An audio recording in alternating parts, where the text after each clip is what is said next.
Hola, les habla Napoleón Hill. Quiero empezar con una promesa que puede parecer bastante arriesgada, pero que estoy seguro poder respaldar. Los principios que escuchará en este audiolibro cambiarán su vida y le mostrarán el camino a una riqueza ilimitada si decide hacerlos parte de su vida. ¿Por qué me atrevo a aseverar esto con tanta certeza? Porque a través de muchos años de estudiar y entrevistar a algunas de las personas más exitosas del mundo, he podido observar que su éxito fue solo el resultado de poner en práctica estos principios. Y usted puede hacer lo mismo y obtener similares resultados. Lo más importante que usted aprenderá en este programa es que la riqueza tiene que ver más con su manera de pensar que con cualquier otro aspecto. Por esta razón, decidí que el título más apropiado para esta obra era Piense y hágase rico. Antes de poder triunfar, debemos aprender a pensar. Este es el primer principio del éxito. Entender que los pensamientos son cosas, que el poder que determina el éxito es el poder de tu mente. Desde luego, los pensamientos son cosas muy poderosas cuando se combinan con la exactitud del propósito, la perseverancia y un imperioso deseo de convertirlas en riqueza o en otros objetos materiales. Hace algunos años, Edwin Barnes descubrió que en realidad las personas piensan y se hacen ricas. Su descubrimiento no surgió de pronto, sino que fue apareciendo poco a poco, empezando por un ferviente deseo de llegar a ser socio del gran inventor Thomas Alva Edison. Una de las características principales del deseo de Barnes es que era preciso. Quería trabajar con Edison, no para él. Observe con detenimiento la descripción de cómo fue convirtiendo su deseo en realidad y tendrá una mejor comprensión de los principios que conducen a la riqueza. Cuando apareció por primera vez en su mente, Barnes no estaba en posición de actuar según ese deseo o impulso del pensamiento. Dos obstáculos se interponían en su camino. Primero, no conocía a Edison y segundo, no tenía dinero ni para pagarse el pasaje en tren hasta Orange, New Jersey, donde se encontraba el laboratorio de Edison. Estas dificultades hubieran bastado para desanimar a la mayoría de los hombres en el intento de llevar a cabo el deseo, pero el suyo no era un deseo ordinario. Un tiempo después, Barnes se presentó en el laboratorio de Edison y anunció que había ido a hacer negocios con el inventor. Hablando de su primer encuentro con Barnes, Edison comentaba años más tarde: «Estaba de pie ante mí con la apariencia de un vagabundo, pero había algo en su expresión que transmitía el efecto de que estaba decidido a conseguir lo que se había propuesto». Yo había aprendido tras años de experiencia que cuando una persona desea algo tan imperiosamente que está dispuesto a apostar todo su futuro a una sola carta para conseguirlo, tiene asegurado el triunfo. Así que le di la oportunidad que me pedía, porque vi que él estaba decidido a no ceder hasta obtener el éxito. Los hechos posteriores demostraron que no hubo error. No podía haber sido al aspecto del joven lo que le proporcionara su comienzo en el despacho de Edison, ya que eso estaba definitivamente en su contra. Lo importante era lo que él pensaba. Barnes no consiguió su asociación con Edison en su primera entrevista. Obtuvo la oportunidad de trabajar en el despacho de Edison por un salario insignificante. Transcurrieron los meses y aparentemente nada había sucedido en ese tiempo que se aproximase al codiciado objetivo que Barnes tenía en su mente como su propósito inicial y preciso. Pero algo importante estaba sucediendo en los pensamientos de Barnes. Su deseo de convertirse en socio de Edison se hacía cada vez más intenso. Los psicólogos han afirmado, con todo acierto, que cuando uno está realmente preparado para algo, ese algo aparece. Barnes se hallaba listo para asociarse con Edison. Además, estaba decidido a seguir así hasta conseguir lo que buscaba. Él no se decía a sí mismo: «Parece que no va a haber manera. Supongo que lo mejor será deshacerme de esta idea y probar otro trabajo». En vez de eso se decía: «He venido acá a asociarme con Edison y eso es lo que haré, aunque me lleve el resto de la vida». Estaba totalmente convencido de ello. ¿Qué historia tan diferente contarían otras personas si adoptaran un propósito definido y mantuvieran ese propósito hasta que el tiempo lo convirtiese en una obsesión? Quizá el joven Barnes no lo supiera en aquel entonces, pero su determinación inconmovible, su perseverancia en mantenerse firme en su único deseo, estaba destinada a acabar con todos los obstáculos y a darle la oportunidad que buscaba. Sin embargo, cuando la oportunidad surgió, apareció con una forma diferente y desde una dirección distinta de la que Barnes había esperado. Ese es uno de los caprichos de la oportunidad. Tiende a aparecer por la puerta de atrás y a menudo viene disfrazada de adversidad o de la frustración temporal. Tal vez por eso hay tanta gente que no consigue reconocerla. Edison acababa de perfeccionar un nuevo invento, conocido en esa época como la máquina de dictar. Sus vendedores no mostraron entusiasmo por aquel aparato y pensaban que el venderlo iba a requerir grandes esfuerzos. Barnes supo que podría vender esa máquina de dictar, así que se lo sugirió a Edison, y de inmediato obtuvo su oportunidad. Vendió la máquina. En realidad lo hizo con tanto éxito que Edison le dio un contrato para distribuirla y venderla por toda la nación. A partir de aquella asociación, Barnes se hizo rico, pero también consiguió algo mucho más importante. Demostró que uno realmente puede pensar y hacerse rico. No tengo forma de saber cuánto dinero en efectivo reportó a Barnes su deseo. Tal vez fueron 2 o 3 millones de dólares, pero la cantidad, cualquiera que sea, se torna insignificante cuando se la compara con lo que ganó en forma de conocimiento definido de que un impulso intangible se puede transformar en ganancias materiales mediante la aplicación de principios conocidos.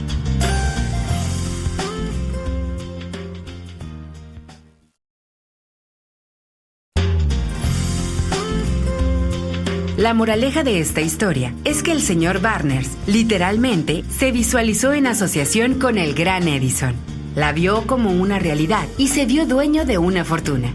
No tenía nada con qué empezar, excepto la capacidad de saber lo que deseaba y la determinación de mantenerse fiel a ese deseo hasta haberlo realizado. Como escucharemos a continuación, una de las causas más comunes del fracaso es el hábito de abandonar la faena cuando uno se ve presa de una frustración temporal. Todos somos culpables de este error en algún momento de nuestra vida. El señor Darby contaba cómo durante la fiebre del oro, su tío había partido hacia California con el propósito de cavar y buscar oro y hacerse rico. Él no sabía que se ha sacado más oro de los pensamientos de las personas que de la tierra. Así que obtuvo una licencia y se fue a trabajar con el pico y la pala. Después de varios meses de trabajo, obtuvo la recompensa de descubrir una veta de mineral brillante. Necesitaba maquinaria para extraer el mineral, así que con mucha cautela cubrió la mina y se devolvió a su hogar en Williamsburg, en el estado de Maryland, y les habló a sus parientes y a algunos vecinos de su hallazgo. Entre todos reunieron el dinero necesario para la maquinaria y la enviaron a la mina. Darby y su tío volvieron a trabajar en ella. Extrajeron el primer carro de mineral y lo enviaron a un fundidor. Las utilidades demostraron que poseían una de las minas más ricas de Colorado. Con unos pocos carros más de minería saldarían todas las deudas. Entonces empezarían a ganar dinero en grande. Darby y su tío comenzaron a taladrar con entusiasmo y con muchas esperanzas. Entonces sucedió algo. El filón de mineral brillante desapareció. Habían llegado al final del arco iris y la olla de oro no estaba ahí. Perforaron en un desesperado intento para volver a encontrar la veta, pero fue en vano. Finalmente decidieron abandonar la mina. Vendieron la maquinaria a un chatarrero por unos pocos cientos de dólares y tomaron el tren de vuelta a casa.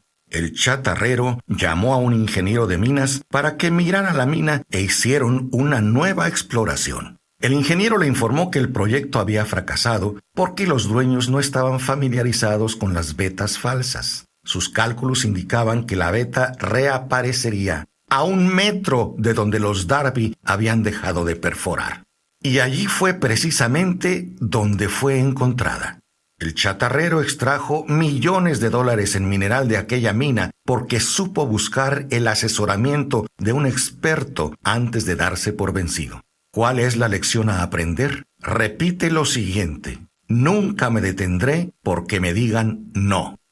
Mucho tiempo después, Darby rectificó sobradamente su pérdida cuando descubrió que el deseo también se puede transformar en oro. Eso le ocurrió después de que ingresara en el negocio de la venta de seguros de vida. Recordando que había perdido una inmensa fortuna por haber dejado de perforar a 1 metro del oro, Darby aprovechó esa experiencia en el trabajo que había elegido con el sencillo método de decirse a sí mismo: me detuve a 1 metro del oro, pero nunca me detendré porque me digan no cuando yo trate de venderles un seguro. Darby se convirtió en uno de los mejores vendedores de seguros de su compañía. Su tenacidad se la debía a la lección que había aprendido de su temprana deserción en el negocio de la mina de oro. Antes de que el éxito aparezca en la vida de cualquier persona, es seguro que ésta se encontrará con muchas frustraciones temporales y tal vez con algún fracaso. Cuando la frustración se adueña de nosotros, lo más fácil y más lógico que puede hacer es abandonar. Eso es lo que la mayoría de las personas hace. Más de 500 de las personas más prósperas de Estados Unidos me han dicho que sus mayores éxitos surgieron un paso más allá del punto en que la frustración se había apoderado de ellos. El fracaso tiene un siniestro sentido de la ironía y la malicia. Se deleita en hacernos tropezar cuando el éxito está casi a nuestro alcance. Poco después de que Darby obtuviera su grado en la Universidad de los Porrazos y decidiera aprovechar su experiencia en el asunto de la mina de oro, tuvo la buena fortuna de estar presente en una ocasión que le demostró que no significa necesariamente que no. Una tarde ayudaba a su tío a moler trigo en un viejo molino. Su tío dirigía una granja grande donde vivía un grupo de granjeros arrendatarios. De repente, la puerta se abrió silenciosamente y una niña, hija de uno de los arrendatarios, entró y se situó junto a la puerta. El tío levantó la vista, miró a la niña y gritó con severidad: ¿Qué quieres? La niña respondió humildemente: mi mamá dice que le mande 50 centavos. Vete a tu casa, le gritó nuevamente. Sí, señor, respondió la niña, pero no se movió. El tío siguió con su trabajo tan ocupado que no prestó atención a la niña y no se dio cuenta de que no se había marchado. Cuando volvió a levantar la mirada y la vio allí parada, gritó: He dicho que te vayas a tu casa. Ahora márchate o te daré una paliza. Sí, señor, dijo la niña nuevamente, pero siguió inmóvil. El tío dejó un saco de grano que estaba por echar a la tolva del molino, cogió una tabla de barril y empezó a acercarse a la niña con una expresión amenazante. Darby contuvo el aliento. Estaba seguro de hallarse a punto de presenciar una paliza. Sabía que su tío tenía un temperamento terrible. Cuando su tío llegó a donde estaba la niña, ella dio un paso rápido al frente, le miró a los ojos y gritó con todas sus fuerzas: «Mi mamá necesita esos 50 centavos». El tío se detuvo, la miró unos instantes y luego dejó lentamente la tabla del barril a un lado. Se metió la mano en el bolsillo, sacó los 50 centavos y se los dio a la niña. Ella cogió el dinero y se encaminó despacio hacia la puerta sin quitar los ojos del hombre al que acababa de vencer. Después de que la niña se había marchado, el tío se sentó en una caja y permaneció mirando por la ventana durante más de 10 minutos. Estaba reflexionando, sorprendido por la derrota que acababa de sufrir. Darby también estaba pensativo. Esa era la primera vez en su vida que había visto a una criatura dominar de esa manera a un adulto. ¿Cómo lo había hecho? ¿Qué le había ocurrido a su tío para que perdiera su ferocidad y se volviera tan dócil como un cordero? ¿Qué extraño poder había empleado esa niña para hacerse dueña de la situación? Estas y otras preguntas similares destellaban en la mente de Darby, pero no halló las respuestas hasta muchos años después, cuando me relató la historia. Curiosamente, el relato de esa inusual experiencia la escuché en el viejo molino, el mismo sitio donde su tío recibió esa lección. Al final de su relato terminó preguntándome: ¿cómo se puede explicar esto? ¿Qué extraño poder tenía esa niña para dominar por completo a mi tío? La respuesta a esa pregunta la encontrará en los principios que se describen en este audiolibro. La respuesta es concluyente y completa. Contiene detalles e instrucciones suficientes para que cualquiera comprenda y aplique la misma fuerza con la que ella se encontró de forma accidental. Manténgase alerta y escuchará el extraño poder que acudió en ayuda de la niña. En alguna parte de este programa encontrará una idea que avivará sus sentidos y pondrá a su alcance, para su propio beneficio, ese mismo poder irresistible. Puede aparecer ante usted en cualquier momento. Tal vez surja en su conciencia más adelante. Puede presentarse en forma de una sola idea, o quizá la encuentre en plan de acción o a manera de propósito. Y esto puede hacerle volver sobre sus pasadas experiencias de frustración o de fracaso, y aportarle alguna lección mediante la cual usted recupere todo lo que había perdido en su fracaso. Después de haberle explicado al señor Darby el poder que la niña había empleado, quizás sin saberlo, él repasó sus 30 años de experiencia en la venta de seguros de vida y estuvo francamente de acuerdo en que su éxito en ese campo se debía, en gran parte, a la lección que había aprendido de la pequeña. El señor Darby señaló cómo cada vez que un posible comprador trataba de deshacerse de él, sin haber adquirido el seguro que le había ofrecido, yo visualizaba a la niña, parada en el viejo molino, con sus ojazos desafiantes, y me decía a mí mismo: no me voy a mover de aquí sin conseguir esta venta. De esa manera se ha dado que la mayor parte de las ventas que he hecho ha sido a gente que me ha dicho no. El señor Darby también recordó su error al haberse detenido a 1 metro escaso del oro. Pero esa experiencia fue una bendición encubierta. Me enseñó a seguir insistiendo sin que importasen las dificultades. Y fue una lección que necesité aprender antes de poder tener éxito en cualquier campo.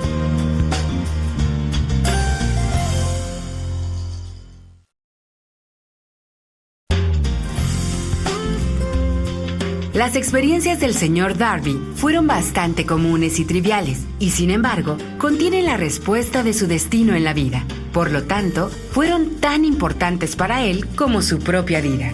Sacó provecho de ellas porque las analizó y supo ver lo que le enseñaban. Pero, ¿qué hay del hombre que no tiene el tiempo ni la inclinación para estudiar sus fracasos en busca del conocimiento que pueda conducirlo al éxito? ¿Dónde y cómo va a aprender el arte de convertir los fallos en escalones hacia la oportunidad? Para responder a esas preguntas es que decidí escribir Piense y hágase rico. La respuesta a estas preguntas la encontrará en los principios que encontrará a todo lo largo de este programa. Pero recuerde, a medida que vaya escuchando, que la respuesta que quizás usted está buscando a las preguntas que le han hecho reflexionar en los misterios de la vida, puede encontrarla en usted mismo, a través de alguna idea, plan o propósito que tal vez surja en su cerebro mientras escucha. Una buena idea es todo lo que se necesita para alcanzar el éxito. Los principios descritos aquí contienen los medios y maneras de crear ideas útiles. Antes de seguir adelante con nuestro enfoque para describir estos principios, es importante que piense en la siguiente reflexión. Cuando las riquezas empiezan a aparecer, lo hacen con tanta rapidez y en tal abundancia que uno se pregunta dónde habrán estado escondidas durante todos esos años de necesidad. Esta es una afirmación sorprendente, y tanto más si tenemos en cuenta la creencia popular de que la riqueza premia solo a quienes trabajan mucho durante mucho tiempo. Cuando usted comience a pensar y a hacerse rico, observará que la riqueza empieza a partir de un estado mental con un propósito definido. Descubrirá también que trabajar duro no es componente esencial para su logro, sino trabajar inteligentemente. Usted o cualquier otra persona puede estar interesado en saber cómo adquirir ese estado mental que atraerá la riqueza.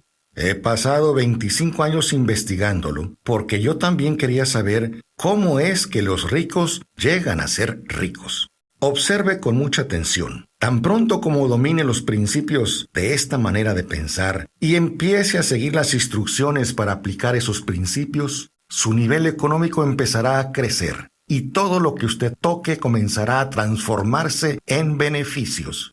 ¿Imposible? De ninguna manera. Una de las mayores debilidades de la especie humana es la manera tan rápida con que utilizamos la palabra imposible. Conocemos todas las reglas que no darán resultado y sabemos todas las cosas que no se pueden hacer. Este audiolibro se hizo para quienes buscan las reglas responsables por el éxito de otras personas triunfadoras y están dispuestas a jugárselo todo con esas reglas. El éxito llega a aquellas personas que son conscientes de la posibilidad del éxito. El fracaso arruina a aquellos que se resignan a él con indiferencia. El objeto de este programa es ayudar a todo el que quiera aprender el arte de cambiar su enfoque y quiera ir del fracaso al éxito. Otra debilidad que generalmente se encuentra en demasiadas personas es el hábito de medirlo todo, y a todos, por sus propias impresiones y creencias. Quienes escuchen esto creerán que jamás podrán pensar y hacerse ricos, porque sus hábitos de pensamiento se han estancado en la pobreza, la miseria, los errores y el fracaso. Estas personas desafortunadas me recuerdan a un joven chino muy distinguido que fue a estudiar en los Estados Unidos. Acudía a la Universidad de Chicago. Un día, el presidente de la institución se encontró con ese joven oriental, se detuvo a charlar con él unos minutos y le preguntó qué le había impresionado como la característica más notoria del pueblo estadounidense. Bueno, replicó el estudiante, la extraña forma de sus ojos. Tienen unos ojos rarísimos. Lo más curioso es que eso es lo mismo que nosotros pensamos de ellos. Pensamos que los ojos de los demás son rarísimos porque no son iguales a los nuestros. Y esta manera limitada de ver las cosas termina por convertirse en el peor obstáculo de muchas personas. Desarrollan una mentalidad de pobreza y son incapaces de reconocer la riqueza, así se encuentre frente a sus narices.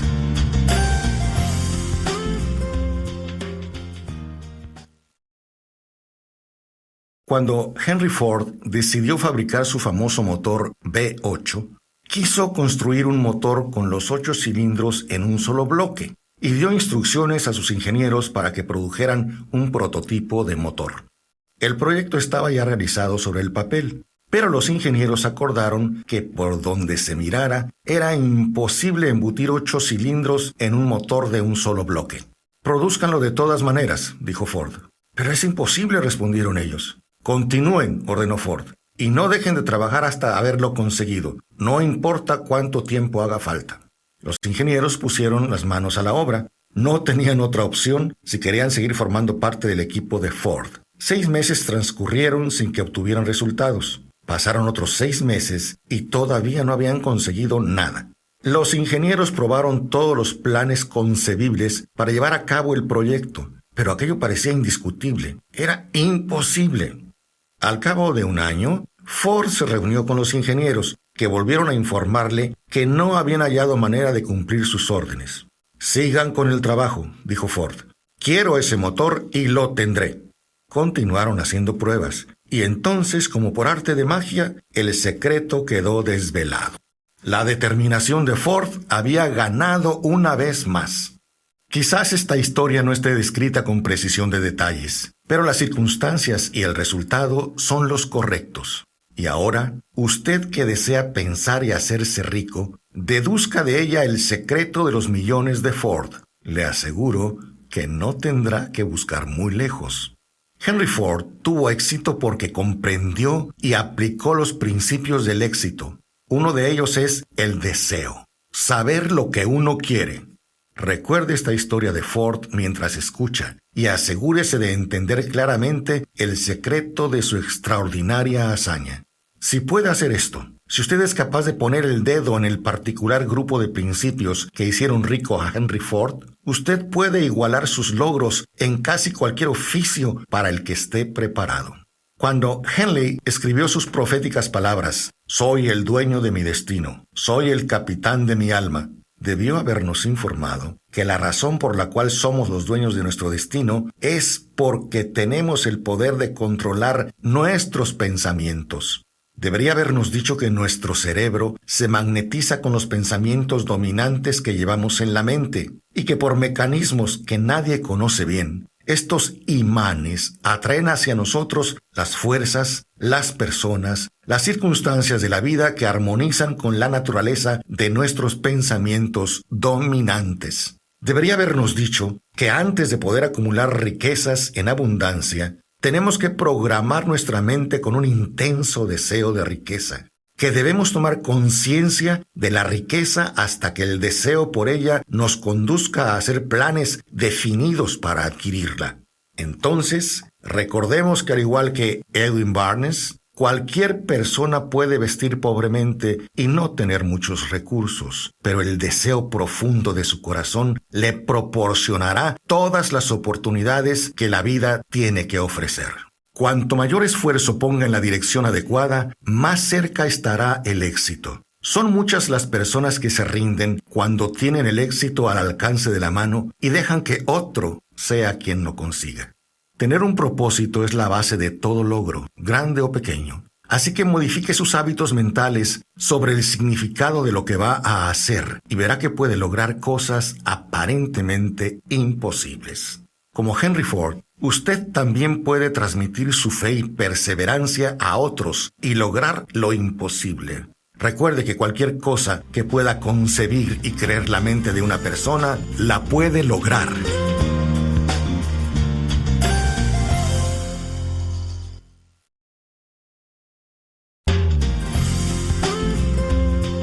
Según Napoleón Hill, el segundo paso hacia la riqueza es el deseo. Los sueños se hacen realidad cuando el deseo los transforma en acciones concretas. Pídale a la vida grandes dones y la estará invitando a que la vida se los ofrezca. En los siguientes minutos veremos cómo para triunfar es vital convertir nuestras metas en profundos deseos. Cuando Edwin Barnes se bajó del tren de carga en Orange, Nueva Jersey, en su primera visita al laboratorio de Edison, es posible que en apariencia pareciera un vagabundo, pero sus ideas eran las de un rey. Mientras se dirigía desde los rieles del ferrocarril hacia la oficina de Thomas Alva Edison, su cerebro trabajaba sin parar. Se veía a sí mismo de pie en presencia de Edison. Se oía pidiéndole a Edison la oportunidad de llevar a cabo la única obsesión de su vida, el deseo ardiente de llegar a ser socio en los negocios del gran inventor. Sin embargo, es importante entender que el deseo de Barnes no era una esperanza, no, eran ganas, era un deseo ardiente, palpitante, poderoso y definido. Algunos años después, Barnes volvió a pararse frente a Edison, en la misma oficina en que se había encontrado por primera vez con el inventor. Y en esta ocasión, el deseo se había convertido en realidad. Era socio de Edison. El sueño dominante de su vida se había vuelto realidad. Barnes tuvo éxito porque eligió un objetivo definido y puso toda su energía, toda su fuerza de voluntad, todos sus esfuerzos en busca de ese objetivo. Pasaron 5 años antes de que apareciera la oportunidad que había estado buscando. Para todos, él solo parecía ser uno más de los muchos empleados que eran parte de los negocios de Edison. Pero para él fue socio de Edison cada minuto del día desde el primero en que empezó a trabajar allí. Ese es un gran ejemplo del poder de un deseo definido. Barnes consiguió su objetivo porque deseaba ser socio de Edison más que ninguna otra cosa.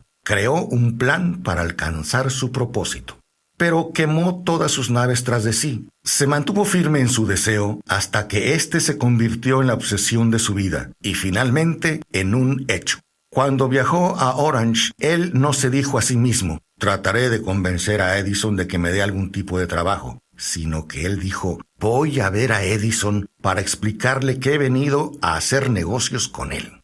Él no pensó, estaré alerta ante cualquier otra oportunidad en caso de que no consiga lo que quiero en la empresa de Edison, sino que se dijo una y otra vez, no hay más que una cosa en este mundo que estoy decidido a conseguir, y es asociarme con Edison en sus negocios. Quemaré todas las naves tras de mí y apostaré mi futuro a mi capacidad para conseguir lo que quiero. No se planteó en ningún momento retroceder. Tenía que triunfar o morir. En estas palabras se puede resumir toda la historia de su éxito.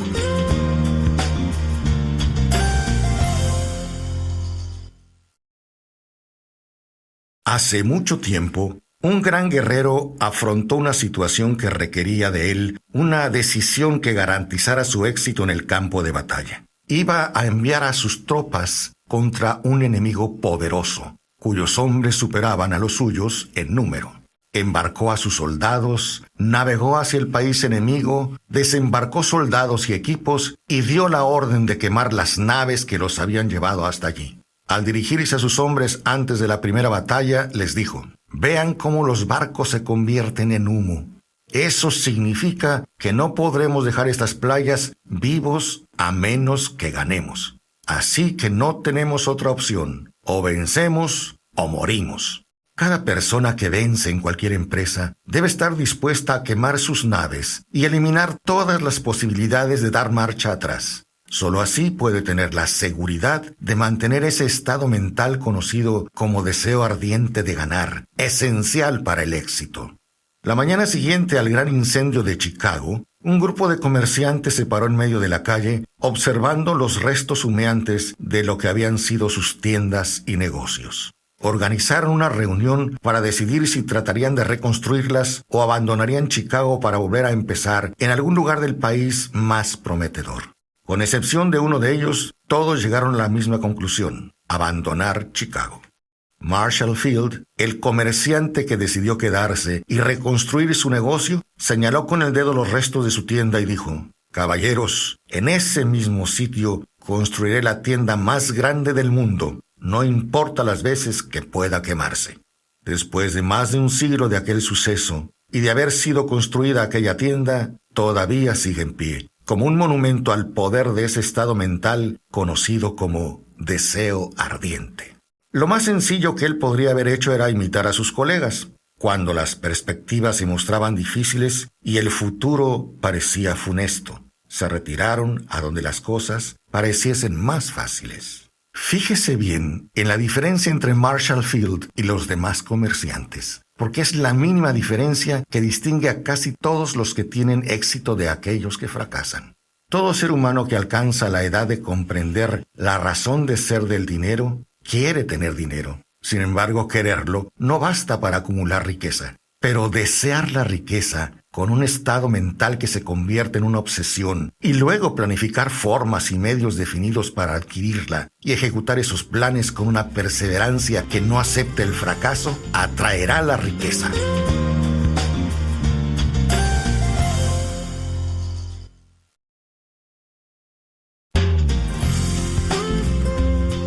A continuación, Napoleón Hill compartirá 6 sencillas claves que le permitirán a cualquier persona convertir el deseo en oro. El método por el que el deseo de riqueza se puede traducir en su equivalente monetario consiste en 6 pasos sencillos y definidos que todos podemos poner en práctica. Escuchemos. Efectivamente, las claves son sencillas. Sin embargo, lo más importante de entender es que no son opcionales. Si queremos convertir nuestros deseos en su equivalente monetario, debemos seguir cada una de ellas. La primera es determinar la cantidad exacta de dinero que desea. No basta con decir «quiero mucho dinero», sea concreto en cuanto a la cantidad. La segunda clave es determinar con exactitud lo que se propone dar a cambio del dinero que desea. Recuerde que todo tiene un precio. No hay tal cosa como recibir algo a cambio de nada. Tercera, establezca un plazo determinado en el que se propone poseer el dinero que desea. La cuarta clave es, cree un plan preciso para llevar a cabo su deseo y empiece de inmediato a poner el plan en acción, sin que importe si se haya preparado o no. Quinta clave, escriba una declaración, un enunciado claro y conciso de la cantidad de dinero que se propone conseguir. Apunte el tiempo límite para esta adquisición. Aclare lo que se propone dar a cambio del dinero y describa con exactitud el plan mediante el que se propone conseguirlo. Finalmente, la última clave consiste en leer su memorando en voz alta, 2 veces al día, una vez antes de acostarse y otra al levantarse. Mientras lee, vea, sienta y visualícese ya en posesión del dinero. Es importante que siga las instrucciones descritas en estas 6 claves. En especial observe y siga las instrucciones de la última. Tal vez se queje de que le resulta imposible verse en posesión del dinero antes de tenerlo realmente. Aquí es donde el deseo ardiente acudirá en su ayuda. Si usted realmente desea el dinero con tanto entusiasmo que su deseo se ha convertido en una obsesión, no tendrá dificultad en convencerse de que lo adquirirá. El caso es desear el dinero y llegar a estar tan determinado a poseerlo que se convenza de que lo tendrá. Para aquellas personas novatas en los principios fundamentales de la mente humana, quizás estas instrucciones parezcan poco prácticas. Para quienes no consigan reconocer la validez de estos 6 puntos, quiero que sepan que esta información fue revelada por Andrew Carnegie. Carnegie empezó como un obrero común en una empresa siderúrgica, pero se las arregló, pese a sus humildes comienzos, para que estos principios le rindieran una fortuna de más de $100 millones y lo convirtieran en uno de los hombres más influyentes de su época. Como ayuda adicional, quizá les sirva saber que los 6 puntos recomendados aquí fueron cuidadosamente examinados muy detalladamente por el gran Thomas Alva Edison, que puso su sello de aprobación en ellos por ser esenciales no solo para la acumulación de dinero, sino para la consecución de cualquier objetivo. Estos pasos no requieren trabajo duro, ni grandes sacrificios. Para utilizarlos, no hace falta ir a la universidad ni nada por el estilo. Pero la aplicación eficaz de estos 6 pasos exigen la suficiente imaginación para ver y comprender que la acumulación de dinero no se puede dejar al azar, a la buena suerte o al destino. Uno debe darse cuenta de que todos los que han acumulado grandes fortunas primero han soñado, deseado, anhelado, pensado y planificado antes de conseguir el dinero. Llegados a este punto, usted sabrá también que nunca tendrá riquezas en grandes cantidades, a menos que pueda llegar a ser la viva expresión del deseo ardiente por el dinero y que realmente crea que lo poseerá.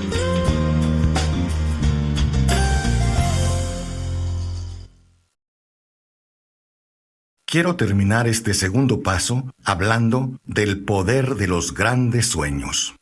A quienes nos encontramos en esta carrera hacia la riqueza, debe animarnos a ver que este mundo cambiante exige nuevas ideas, nuevas maneras de hacer las cosas, nuevos líderes, nuevos intentos, nuevos métodos de enseñanza, nuevos métodos de venta, nuevos libros, nuevos programas de televisión, nuevas ideas para el cine.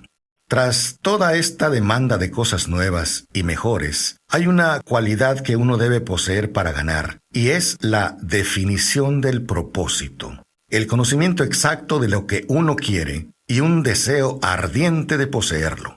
Los que deseamos acumular riquezas debemos recordar que los verdaderos líderes del mundo han sido siempre personas que han sabido dominar, para su uso práctico, las fuerzas invisibles e intangibles de la oportunidad que está por surgir, y han convertido esas fuerzas, ideas o pensamientos en empresas, rascacielos, aviones, automóviles y todas las invenciones que hacen la vida más placentera.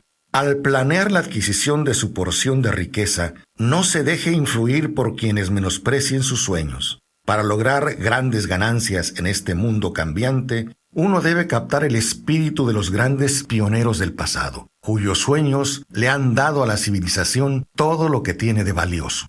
Si lo que usted quiere hacer está bien y usted cree en ello, adelante, hágalo. Lleve a cabo sus sueños y no haga caso de lo que los demás puedan decir si usted se tropieza en algún momento con dificultades, ya que tal vez los demás no sepan que cada fracaso lleva consigo la semilla de un éxito equivalente. Thomas Edison soñaba con una lámpara que funcionara con electricidad en lugar de gas. Empezó a poner su sueño en acción y pese a sus más de 10,000 fracasos, mantuvo su entusiasmo hasta que lo convirtió en una realidad física. Los soñadores prácticos no abandonan. Los hermanos Wright soñaron con una máquina que volara por los aires. Ahora podemos ver en todo el mundo que sus sueños se han cumplido. Marconi soñaba con un sistema que pudiera transmitir señales electromagnéticas a través del aire. Las pruebas de que no soñaba en vano podemos encontrarlas en cada aparato de radio y de televisión que hay en el mundo. Quizá le interese saber que los amigos de Marconi lo pusieron bajo custodia y fue examinado en un hospital para psicópatas cuando anunció que había descubierto un principio mediante el cual podrían enviar mensajes a través del aire sin ayuda de cables ni ningún otro medio físico de comunicación. A los soñadores de hoy en día les va mejor. El mundo está lleno de oportunidades que los soñadores del pasado jamás conocieron. ¿Cómo hacer que los sueños despeguen de la plataforma de lanzamiento? Un deseo ardiente de ser y de hacer es el punto inicial desde el que el soñador debe lanzarse. Los sueños no están hechos de indiferencia, pereza ni falta de ambición. Recuerde que todos los que consiguen triunfar tienen un mal comienzo y pasan por muchas dificultades antes de llegar. El cambio en la vida de la gente de éxito suele surgir en el momento de alguna crisis, a través de la cual les es presentado su otro yo, como por ejemplo los siguientes personajes. El escritor John Bunyan, cuya obra se cuenta hoy entre lo mejor de la literatura inglesa, después de haber estado confinado en prisión y haber sido duramente castigado a causa de sus ideas sobre la religión. Charles Dickens, autor de algunos de los más hermosos libros de la literatura universal, empezó pegando etiquetas en latas de betún. La tragedia de su primer amor penetró las profundidades de su alma para convertirlo en uno de los más grandiosos autores del mundo. Esa tragedia produjo primero David Copperfield y luego una sucesión de obras que enriquecen a todo el que lee sus libros. Helen Keller se quedó sorda, muda y ciega poco después de nacer. Pese a su terrible desgracia, aprendió varios idiomas, obtuvo varios títulos universitarios y dejó grabado su nombre en las páginas de la historia de los grandes. Toda su vida ha sido la demostración de que nadie está derrotado mientras no acepte la derrota como una realidad. Beethoven quedó sordo antes de componer sus mejores sinfonías y Milton quedó ciego, pero sus nombres perdurarán en el tiempo porque soñaron y tradujeron sus sueños en ideas organizadas. Hay una diferencia entre desear algo y hallarse preparado para recibirlo. Nadie se encuentra listo para nada hasta que no crea que puede adquirirlo. El estado mental correcto debe ser la convicción de saber que lograremos lo que deseamos, y no simplemente la esperanza o anhelo de conseguirlo. La amplitud de miras es esencial para creer. Las ideas borrosas no inspiran fe, ni coraje, ni convicción. Recuerde, no se requiere más esfuerzo para apuntar alto en la vida, para reclamar abundancia y prosperidad, del que hace falta para aceptar la miseria y la pobreza. Un gran poeta ha expresado acertadamente esta verdad universal en unas pocas líneas. Le pedí 1 centavo a la vida y la vida no me dio más que eso, pese a todo lo que le imploré mientras contaba mis escasos bienes. Porque la vida es un amo justo que te da lo que pides. Sin embargo, cuando has fijado el precio, debes soportar la faena. Trabajé por un salario de jornalero solo para descubrir, perplejo, que cualquier salario que le hubiera pedido a la vida, ésta me lo hubiese concedido con agrado. Yo creo que la química mental hace la magia. ¿A qué me refiero? Déjeme explicárselo brevemente con un párrafo sobre la historia de Madame Schumann y la clave del estupendo éxito de esta mujer como cantante de ópera. Cito el párrafo porque la clave que contiene no es otra que el deseo. Al comienzo de su carrera, Madame Schumann visitó al director de la Ópera de Viena para que le hiciera una prueba de voz. Pero él, después de echar un vistazo a la escuálida y pobremente vestida muchacha, exclamó de manera poco cordial: «Con esa cara y sin ninguna personalidad, ¿cómo espera tener éxito en la ópera? Señorita, olvide esa idea. Póngase a trabajar en otro oficio porque usted nunca podrá ser cantante». Nunca es demasiado tiempo. Es posible que el director de la Ópera de Viena supiera mucho sobre la técnica del canto, pero sabía muy poco del poder del deseo, cuando éste asume las proporciones de la obsesión. Si hubiera conocido mejor ese poder, no habría cometido el error de condenar sin dar una oportunidad. Hace varios años, uno de mis socios se enfermó. Se puso cada vez peor a medida que el tiempo transcurría, y finalmente lo llevaron al hospital para operarlo. El médico me advirtió que había muy pocas posibilidades de que volviera a verlo con vida. Pero esa era la opinión del médico y no la del paciente. Poco antes de que se lo llevaran al quirófano, me susurró con voz débil: «No se preocupe, jefe. En pocos días habré salido de aquí. La enfermera me miró entristecida. Sin embargo, el paciente se recuperó satisfactoriamente. Cuando todo hubo terminado, su médico me dijo, no lo salvó otra cosa que su deseo de vivir. Nunca habría salido de esta situación si no se hubiese negado a aceptar la posibilidad de la muerte. Creo en el poder del deseo respaldado por la fe, porque he visto cómo ese poder elevaba a las personas desde comienzos humildes a posiciones de poder y riqueza. Lo he visto darle a mi propio hijo una vida normal y llena de éxito, a pesar de que la naturaleza lo haya enviado a este mundo sin orejas. ¿Cómo se puede dominar y usar el poder del deseo? Mediante algún extraño y poderoso principio de química mental que nunca se ha divulgado, la naturaleza reconoce ese impulso del deseo ardiente, ese algo que no acepta la palabra imposible, ni acepta el fracaso como realidad, y lo premia convirtiendo el objeto de dicho deseo en realidad.